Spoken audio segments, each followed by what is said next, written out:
with Nicole, bringing in our next guest from The Athletic, Nicole Auerbach.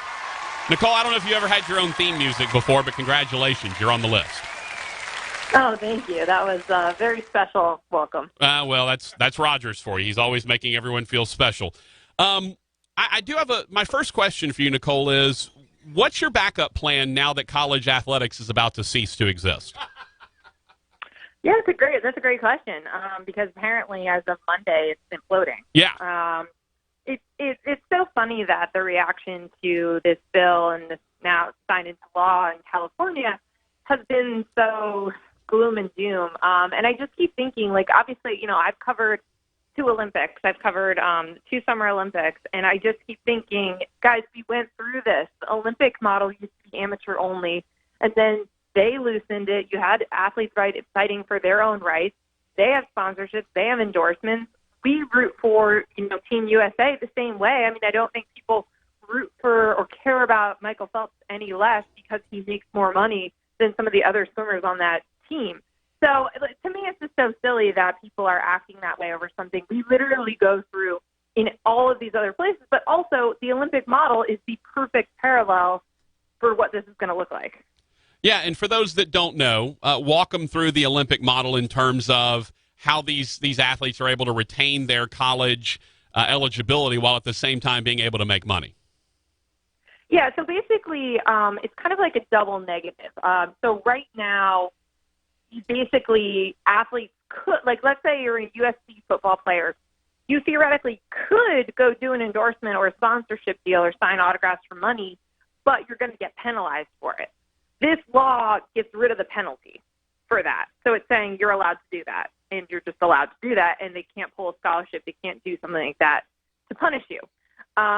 So that's essentially what the law is, and also you're allowed to hire an agent to help you with those deals, the endorsement deals, the sponsorship deals on the front end as well, so that you're not relying on someone's like cousins, brothers, uncles, in-law, whatever it is, someone shady. So that's essentially what it is, and that's not exactly what it's going to end up looking like, I don't think. I think we're still going to see the NCAA could still challenge the legality of this law, that it's saying that a state shouldn't be able to create a law that affects a voluntary national organization. It could eventually get to federal legislation that will have to come into this, or the NCAA could somewhat voluntarily, and I say that because they're being forced to do this by the legal pressure, but they could somewhat voluntarily change their own rules regarding this, and they have a working group and they are looking at this issue. So I think that a lot of people think that will ultimately be the outcome here, and that's where it will loosen up, and then it won't require laws. Obviously, California is not going to suddenly not be part of the NCAA if they can come to a middle ground and the compromise on the front end. Talking to Nicole Auerbach from The Athletic, and as part of that, now we have an Ohio State representative, a former Ohio State receiver who is in the U.S. House of Representatives, who's putting forth a potential federal bill. You have all these states that are already putting this on. What do you think the ultimate outcome is here? Because I'm of the opinion that I think this basically just spurs the NCAA to get its head out of the sand, and the Gene Smith. By the way, Gene Smith's already come out against the pay-for-play idea, even though this isn't truly pay-for-play. But where do you think this ultimately goes? Do you think it's a federal law that kind of forces the NCAA to react? Do you think the NCAA does this voluntarily? How do you think this all plays out? I do think that, I think the most seamless solution here would be the NCAA to do something on their own to loosen the restrictions. Because that would affect all of its members in all of these different states. Having individual states proposing laws that are slightly different, that doesn't really get you towards what you need to get to. So that's why, it would have to be federal legislation, or it would have to be the NCAA changing their rules on their own. Again, unless the NCAA is able to challenge the state. Talking to Nicole Auerbach from wiggle room there. But yeah, I mean, I just think the NCAA is going to want to propose something. They keep saying they want to tie something to education. I don't know, put restrictions on, kind of what people are able to earn and how they're able to get that money. due to education, like that could also be challenged legally. So there's a lot of things that are still kind of up in the air to be decided. But I do think that probably the best case scenario for, kind of all of us and just kind of the smoothness of all of this would probably be for them to do this on their own, even though, again, this is their core of their model and the amateurism model, and they're being attacked for it, and that's why they're using that kind of language. But I think that, it seems like if you've got a working group looking at this issue, that you're already kind of acknowledging that this is an area you're willing to adjust. I just love the fact that it's Gene Smith, the Ohio State athletic director, who's one of the heads of this working group, and yet he's already come out and basically said he's against this idea. What are you doing in a group if you're not open-minded to what's going on? It's very on brand for the NCAA. Yeah, I think you're not the only one who feels that way. Yeah. I think that you're kind of looking at that and hoping that there's other people in that room, because there are people in college athletics who want this change and who support it and who know that there's smart ways to do it. So yeah, I mean, it's all going to play out. Still don't have, kind of the full recommendations or whatever the working group will outline. But yeah, there's been some strong language, and there's been definitely some people trying to conflate this to say, oh, we're paying players, and trying to suggest that it's, coming from athletic department budgets and things that it's totally not, just to kind of inflame the language. So we'll see how this goes. I think it's still got a ways to go, but it definitely went from 0 to 100 pretty quickly. It went very fast. Honestly, Nicole, it to me, it's sort of fascinating. I think it kind of rivals the impeachment hearings a little bit in that there was nothing, and then it's 100. But there's people who are fear mongering. I know you pointed out Scott Frost from Nebraska who's saying, oh well, this is going to be a huge hit to our athletic budgets. Well, no, it's not. You're not paying for it. Other outside entities are paying for it.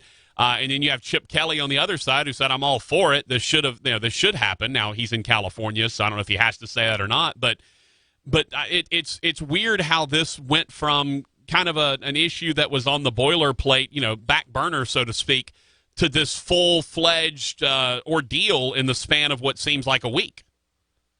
Yeah, and it wasn't like this when when the bill was proposed, and for those of us who are following closely, it really was being signed into law, and I'm sure that it part of the way he did it was with Gavin Newsom, the California governor, going on LeBron's show, The Shop, right? And the media circuit. Like, I'm sure that got the message through in a different way, but. Yeah, I mean, it definitely felt like it was like simmering. Here's the thing, another, legal challenge to this. There's obviously been cases going through the judicial system. And then it was like, boom, everyone's paying attention. Everyone's got opinions on this now. And as I mentioned, I mean, some of it's been muddied, like the way that people are talking about it, because not everyone has been following along super closely, or other people may not want it to be clear that it's literally just about sponsorships and endorsements and make it sound worse. So there's a whole lot going on, but yeah, you're absolutely right. It's really been since the law was signed on Monday that this blew up. Nicole Auerbach from The Athletic joining us. All right, so we've heard there are various proposals out there, and we don't know what the finished product's going to ultimately look like. You mentioned there's some that they want to tie it to academics. I've heard proposals about keep it in a trust of some kind until they graduate or they're meeting certain academic qualifications. You've heard everything from just give it to them. I've heard, and I was reading y'all's column in The Athletic, where you talk to all the different people that are involved, all your different columnists, and I like someone said, hey, create a position or let somebody be in charge of helping these kids to go through the process. You mentioned you can have agents now as long as they're accredited or certified by the NCAA. Do you have a feel at this point for where you think this goes? Is it just a complete open free market? Is it we're going to hold this money in reserve till you graduate? Is it some hybrid thereof? Do you get a feel for where this is going? Well, I think we'll have a better idea, honestly, by the end of the month when the working group kind of presents something out there. But they keep saying they want this tied to education, so that's why I think of your trust and things like that, where it could be tied to graduation. I just wonder if those could be challenged in court, as they're just restricted on the free market. So I think all of that's going to unfold down the stretch because we just don't know what types of restrictions on a free market that people might want to impose. You know what? You know why this thing is so popular? Because we had a week like we had last week where nobody played each other. We need more weeks where people are playing each other and we get good games so that we don't have to focus on Bills passing in California, because I'd like to talk about what's actually going on the field, but nothing going on the field has been worth talking about in the last week or two. There haven't been any great games. I am curious, Nicole, would you be in favor of, and this goes back to Tim Brando, our old boss, and he wants a czar of college football and someone who can come in, especially when it comes to scheduling, and say, you know what, we don't need to have these weeks where no one's playing each other, or the 1 week in the SEC where everyone's playing an FCS opponent. Would you be in favor of having a czar or somebody, almost a director of common sense over college football that could help us work through some of the very clear problems that are involved in college football? Yeah, I mean, if you're nominating me, I'd be happy to do it. I have lots of ideas of how to fix this stuff. My colleague Andy Staples wrote about one of the ones that I've been, thinking about for a while, which is also getting rid of divisions for some of these mega conferences so that everyone can actually play each other more regularly. And so, there's a lot of different things that you could do.